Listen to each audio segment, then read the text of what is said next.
साल 2002 के दंगों के दौरान गुजरात के बाकी जिलों की तरह ही दाहोद जिला भी आग में जलने लगा। सैकड़ों लोग अपनी जान बचाने के लिए यहाँ से वहाँ भागने लगे। ऐसे ही 19 साल की बिल्किस बानो किचन में खाना बना रही थी। तभी उनकी चाची ने हड़बड़ाते हुए आकर कहा कि भागो, हमारे घरों में आग लगाई जा रही है। घबराई बिल्किस बानो अपनी 3 साल की बेटी सालेहा को लेकर घर से भागने के लिए निकल आई। बिल्किस उस वक्त 5 महीने की गर्भवती भी थी। बिल्किस के साथ उसकी माँ, छोटे छोटे बच्चे, 2 पुरुषों समेत 17 लोगों का समूह था। ये लोग एक गांव से दूसरे गांव छुपते छुपाते हुए भागने लगे। ऐसे ही एक कच्चे रास्ते से भागने के दौरान 2 ट्रकों में लदकर जा रही एक भीड़ ने इन्हें देख लिया। मजहबी उन्माद में पागल ये भीड़ हाथों में तलवार और हाशिए जैसे हथियार लहरा रही थी।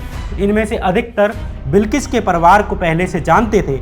एक हत्यारा तो एक डॉक्टर का बेटा था जिसने कभी बिल्किस के पिता का इलाज किया था, लेकिन जरा सा भी तरस नहीं खाया और एक एक कर सबको नोच डाला। बिल्किस के हाथ में 3 साल की बच्ची सालेहा थी। एक हत्यारे ने बिल्किस के हाथों से 3 साल की सालेहा को छीनकर नीचे पत्थर में दे मारा और वहीं हत्या कर दी। बिल्किस की मां को भी बलात्कार कर वहीं मार डाला गया और उसकी चचेरी बहन समीम, जिसने कि ठीक एक दिन पहले एक बच्ची को जन्म दिया था, उसे भी बलात्कार कर मार डाला गया और उस नवजात बच्चे को भी मार डाला गया जिसने कि एक दिन पहले ही जन्म लिया था। बिल्किस के ही गांव के 3 हत्यारों ने बिल्किस के कपड़ों को भी खींच डाला और एक एक कर बलात्कार किया। जब बिल्किस होश खो बैठी तो उसे मरा समझकर हत्यारे वहां से भाग निकले। गुजरात दंगों के दौरान एक ही परिवार के 14 लोगों के इस नरसंहार मामले में 18 जनवरी 2008 के दिन सीबीआई की स्पेशल कोर्ट ने एक ऐतिहासिक फैसला सुनाते हुए 11 हत्यारों को दोषी माना और उम्र कैद की सजा सुनाई। लेकिन बीते दिनों 15 अगस्त के दिन गुजरात सरकार ने इन हत्यारों को रिहा कर दिया।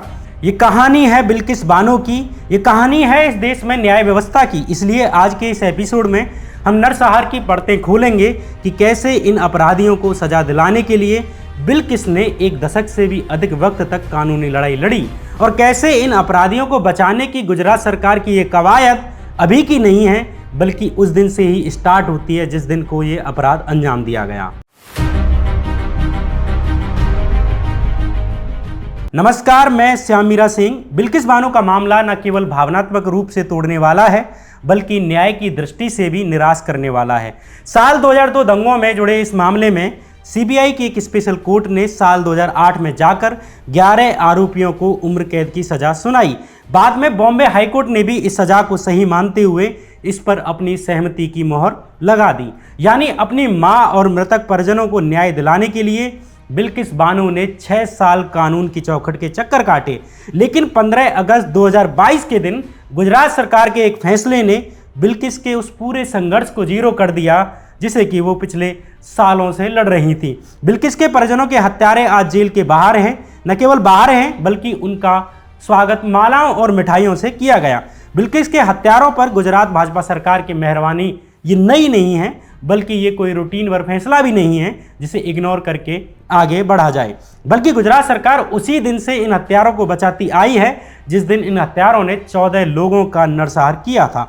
शुरुआत में तो गुजरात पुलिस ने बिल्किस बानो की एफआईआर लिखने तक से मना कर दिया था और सिर्फ एफआईआर लिखने से ही मना नहीं किया, बल्कि बाद में पोस्टमार्टम रिपोर्ट से लेकर इस केस के हर जरूरी सबूत को खत्म कर दिया गया और फिर बाद में सबूत न होने का हवाला देकर एक लोकल कोर्ट के मजिस्ट्रेट ने इस मामले को खारिज कर दिया। लेकिन भला हो सुप्रीम कोर्ट का, जिसके हस्तक्षेप के बाद इस मामले को गुजरात से महाराष्ट्र के मुंबई ट्रांसफर किया गया और एक निष्पक्ष न्याय की प्रक्रिया हो सकी। अगर यह मामला गुजरात में ही रहता और मुंबई ट्रांसफर नहीं किया जाता तो आज भी बिल्किस बानो के परिवार को न्याय का यह न्यूनतम दर्शन भी नहीं मिल पाता।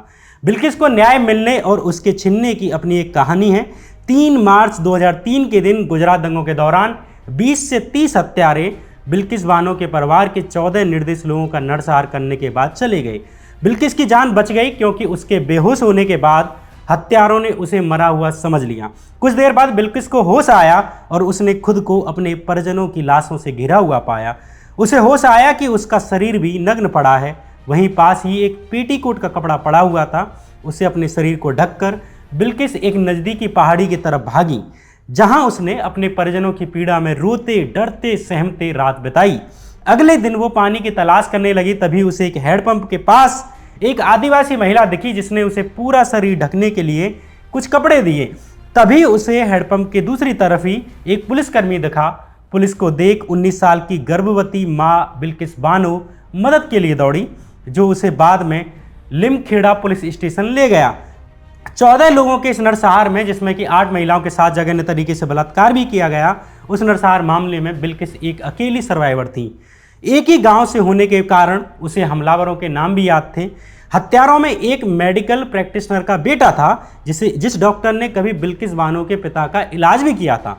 एक चूड़ी वाला था जो गांव में चूड़ियां बेचता था, और एक पड़ोस के ही होटल का एक मालिक था, और एक ग्राम पंचायत सदस्य का पति था। आज भी बिल्किस बानो को सबसे अधिक यही बात चुभती है कि जिनके साथ उसने बचपन के दिन बताए, नौजवानी के दिन बताए, उन्हीं लोगों ने उसे बुरी तरह से नोच डाला और उसके परिवार की हत्या कर डाली। गुजरात में मोदी के शासन के ऊपर लिखी अपनी किताब between memory and forgetting, massacre and the Modi years in Gujarat में पूर्व IAS अधिकारी हर्षमंदर लिखते हैं, दाहोद जिले के रंदिकपुर गांव में बिल्किस के पड़ोसियों ने गांव में रहने वाले सभी 60 मुस्लिमों के घरों में आग लगा दी। बिल्किस का परिवार जान बचाने के लिए घर के पीछे के खेतों की तरफ दौड़कर भागते हुए गया, और बिल्किस ने आखिरी बार अपने घर की तरफ झलक देखी जो कि आग से जल रहा था। बिल्किस के हाथों में 3 साल की छोटी बच्ची सालेहा थी। बिल्किस 5 महीने की गर्भवती भी थी। बिल्किस के परिवार ने सबसे पहले गांव के सरपंच के यहाँ जाकर शरण ली, और उसके बाद चुनाड़ी गांव के स्कूल में छिप गए। फिर जान बचाने के लिए भागे, और अब कुवजल गांव की बस्ती में जान बचाने के लिए छुप गए। यहीं मौत के खौफ के बीच एक दाई के घर बिल्किस की गर्भवती कजिन बहन समीम ने एक बच्ची को जन्म दिया। लेकिन अगली सुबह मौत के डर से बिल्किस का परिवार फिर भागा। एक मुस्लिम बाहुल्य बस्ती में पहुंचने के लिए वे हाईवे के रास्ते के बजाय कच्चे रास्तों से निकलने लगे। एक सुरक्षित जगह की तलाश में ये लोग पन्नीवेल गांव के रास्ते चलने लग रहे थे, लेकिन फिर एक ऐसी घटना घटी जिससे वे कभी भी उस सुरक्षित स्थान पर नहीं पहुंच पाए और ना फिर कभी अपने घर पर लौट पाए। 2 ट्रकों में भरी एक भीड़ ने बिल्किस के परिवार का नरसंहार कर डाला। बिल्किस बानो ने पुलिस को इस पूरी दर्दनाक घटना के बारे में डिटेल में बताया, लेकिन इसके बावजूद police head constable Somabhai Gauri ने FIR दर्ज करने से इनकार कर दिया। वो उसे एक रिलीफ कैंप में ले गया। बिल्किस इस रिलीफ कैंप के एक कोने में अकेली सुबसुबाती रही, रोती रही। तभी यहाँ इत्तेफाक से उसे यहाँ वहाँ ढूंढ रहे उसके व्याकुल पति याकूब रसूल की नज़र पड़ गई। बिल्किस के परिवार की नरसंहार घटना से बिल्किस के पति याकूब रसूल, बिल्किस के पिता और भाई इसलिए जिंदा बच गए क्योंकि उस वक्त वे बिल्किस बानो वाले समूह के साथ नहीं थे। 15 साल बाद बिल्किस के पति याकूब रसूल याद करते हुए स्क्रोल वेबसाइट को बताते हैं कि दंगों के बाद वे अपनी पत्नी को ढूंढ रहे थे, तभी वो गोधरा रिलीफ कैंप में एकांत अंधेरे में अकेली बैठी हुई दिखी। उन्होंने पहले से ही बिल्किस के साथ क्या हुआ है इसके बारे में कैंप के अन्य लोगों से सुन लिया था। बिल्किस बानो के पति याकूब रसूल आगे बताते हैं कि मैंने सारी चीज़ों को एक तरफ रख दिया, दंगे, उसका परिवार जिसकी कि तुरंत ही हत्या की गई थी, इस सब को इतर करके मैंने उससे प्यार से बातें की। मैं उसे उस दर्द से बाहर लाना चाहता था जिससे कि वो गुजर रही थी। तब से लेकर अब तक मैंने बिल्किस को हजारों बार पत्रकारों, NGO वालों को, वकीलों को अपनी गवाही देते हुए सुना है, लेकिन मैंने उससे कभी नहीं पूछा कि उस दिन क्या हुआ था और किसने उसके साथ क्या किया था। पूर्व IAS अधिकारी हर्षमंदर की किताब between memory and forgetting, massacre and the Modi years in Gujarat में लिखा है कि नरसंहार के 2 दिन बाद कुछ लोकल पत्रकारों को बिल्किस के परिवार की 8 लाशें मिली, तब जाकर ये मामला बाहर आया। उसके बाद पुलिस को कार्रवाई करने के लिए मजबूर होना पड़ा। जब बिल्किस को उसके परिजनों, उसकी माँ, उसकी खुद की 3 साल की बेटी सालेहा का शरीर दिखाया गया तो उसकी स्थिति ऐसी हो जाती है कि जैसे कि उसके ऊपर दुखों का एक बड़ा सा पहाड़ भरभरा कर टूट गया हो।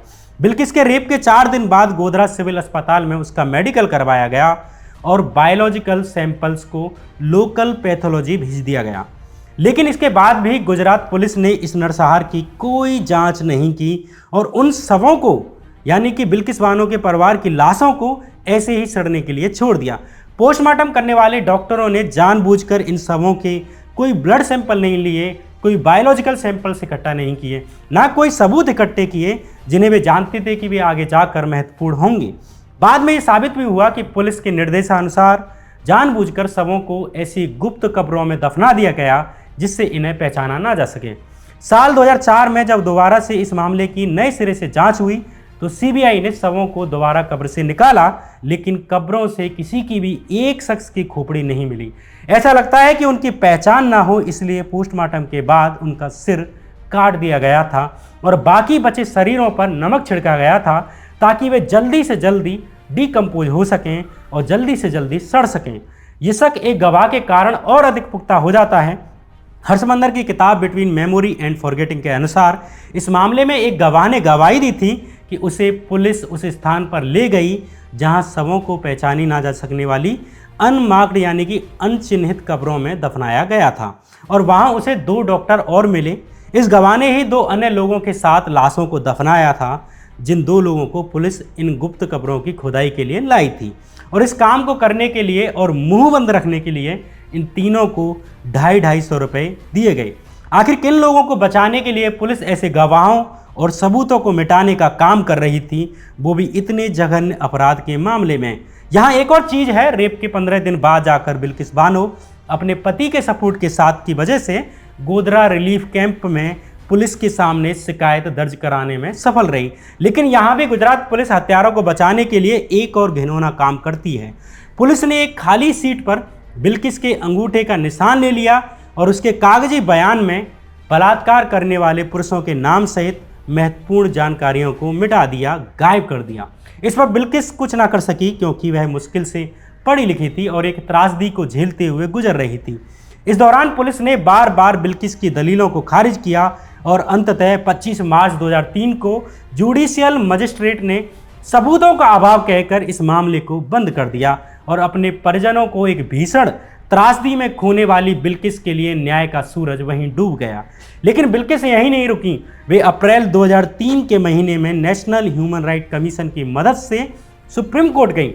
एनएचआरसी ने इस मामले के लिए हरीश साल्वे को नियुक्त किया कि वे कोर्ट में बिल्किस बानो का पक्ष रखें। बिल्किस बानो ने इस मामले में सीबीआई की जांच करने की मांग की। इसके बाद 18 दिसंबर 2003 के दिन सुप्रीम कोर्ट ने इस मामले को सीबीआई को दे दिया।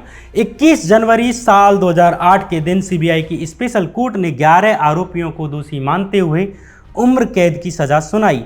अपने परिजनों और 3 साल की बच्ची को नरसंहार में खोने के बाद इन 6 सालों की कानूनी लड़ाई बिल्किस के लिए कितनी मुश्किल रही होगी, इसका अंदाजा आप और हम शायद ही लगा सकें। इस नरसंहार के बाद बिल्किस बानो सिर्फ एक बार अपने गांव वापस जा पाई। मामले की सुनवाई के बीच में हत्यारे अक्सर पैरोल पर कुछ दिन के लिए बाहर आते, जमानत पाकर बाहर आते। इससे बिल्किस का बचा खुचा परिवार सहमा रहता। बिल्किस के पति याकूब ने इंडियन एक्सप्रेस को बताया कि डर उनकी ज़िंदगी का हिस्सा बन गया है, इसलिए उन्होंने 20 से अधिक रहने वाली जगह बदली जहां पर वो रहा करते थे, क्योंकि जब हत्यारे पैरोल पर छूटकर उनके क्षेत्र में आ जाते थे तो वे सेफ फील नहीं करते थे। लेकिन गुजरात सरकार की मेहरबानी से हत्यारे अब ताउम्र के लिए जेल से बाहर आ चुके हैं। अब सवाल यह है कि अगर अंत में 14 लोगों की हत्या करने वाले, 8 महिलाओं का रेप करने वाले और 2 निर्दोष बच्चों की हत्या करने वाले जघन्य अपराधियों को अगर अंत में छूट ही जाना होता है तो फिर न्याय की लड़ाई लड़ने का क्या मतलब रह जाता है। कानूनन उम्र कैद की सजा के मामले में 14 साल बाद अपराधी की सजा पर विचार किया जाता है। जो अपराधी की उम्र कितनी है, कि वो बूढ़ा तो नहीं है या उसे कोई गंभीर बीमारी तो नहीं है, जेल में उसका कैसा व्यवहार था, इन चीज़ों से तय होता है कि उसकी सज़ा कुछ कम की जाए या जारी रखी जाए या उसे पूरी तरह से माफ़ करते हुए रिहा कर दिया जाए। लेकिन ये नियम सामान्य मामलों में लागू होते हैं, ना कि दुर्लभतम जघन्य अपराधों के मामले में, जिसे कि अंग्रेजी में rarest of the rare case कहते हैं। और बिल्किस का मामला रेयरेस्ट ऑफ द रेयर की कैटेगरी में ही आता है, जिसमें माफ़ी की गुंजाइश नहीं है और नहीं होनी भी चाहिए। गुजरात सरकार द्वारा इन 11 हत्यारों को छोड़ने का फैसला भले ही ऊपर से सामान्य दिखे और ये तर्क दिया जाता रहे कि इन्हें तो रूटीन प्रक्रिया के तहत छोड़ा गया है, तो ऐसा बिल्कुल नहीं है। इस मामले में शुरुआत से ही गुजरात सरकार की भूमिका हत्यारों को बचाने की रही है। वो चाहे रिपोर्ट लिखने से मना कर देना हो, वो चाहे जांच में गड़बड़ करना हो, वो चाहे बिल्किस के परिवारीजनों के शवों से छेड़छाड़ करना हो और कब्रों को गुप्त रूप से छुपाना हो। ऐसी तमाम वजह हैं जो इस बात को स्पष्ट करती हैं कि गुजरात सरकार शुरू से ही दंगाइयों, हत्यारों और बलात्कारियों के संरक्षक की भूमिका में रही है। जब बिल्किस बानो के मामले में इस घटना के 15 साल बाद मुंबई हाईकोर्ट में एक सुनवाई चल रही थी, यानी साल 2017 में जब बॉम्बे हाईकोर्ट में सुनवाई चल रही थी, तब गुजरात पुलिस को हत्यारों को बचाने के लिए हाईकोर्ट ने उन्हें खलनायक कहा।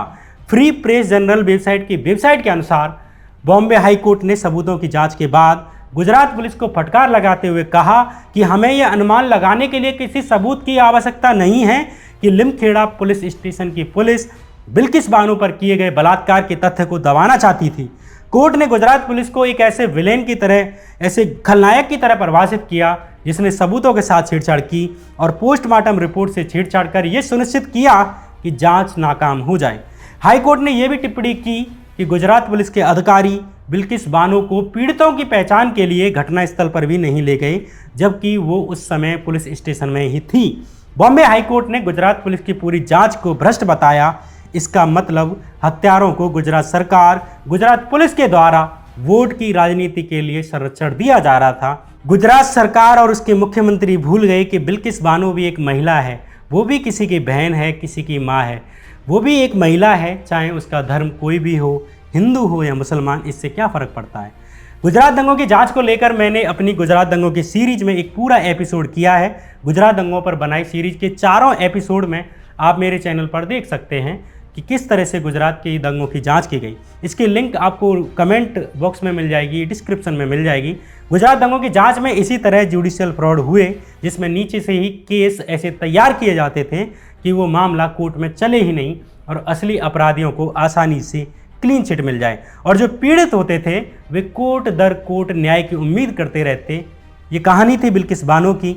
अगर इस चैनल को आपने अब तक सब्सक्राइब नहीं किया है तो बस इतना सही कर दीजिए, वीडियो को लाइक कर दीजिए अगर पसंद आई हो, और चैनल को सब्सक्राइब कर दीजिए। फिर आऊँगा कोई नई कहानी लेकर, तब तक के लिए नमस्कार।